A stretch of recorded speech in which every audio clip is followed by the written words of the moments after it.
Good morning guys sa inyong lahat. Makikita nyo naman na medyo namamaga yung aking kamay dahil may nangyari nga na hindi inaasahan kaya namamaga yung ating kamay. Pero okay lang yon, binabaliwala lang natin yan dahil meron tayong blessing today. May tumawag sa atin yung boss natin na si Sir Angel na kung kaya ba daw natin at syempre naman hindi natin tatanggihan dahil blessing yan. Basic balloon lang naman ang gagawin natin, basic art lang naman. Medyo mahirap nga lang kasi sabi nung client meron na daw panel. Pagtingin namin hindi naman pala siya panel talaga. Parang mga papel-papel lang siya and then niretouch-retouch ko lang din yung ginawa nila dahil natanggal yung ginawa nila. Kaya ako na rin yung nag-retouch-retouch dahil naglagay ako ng balloons. Medyo mababa nga yung pinaglagyan pero carry lang naman. Dahil ganyan lang naman din yung gusto nila.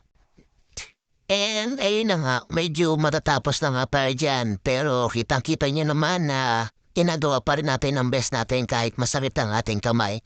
Siyempre hindi ka naman pwede magreklamo dahil minsan lang naman yan. May darating na blessing sa atin kaya pag hanggat may blessing na binibigay sa atin si God, go na kagad natin yan, hindi natin tatanggihan yan. Almost done na. Check in din. Kala nyo kayo lang ah.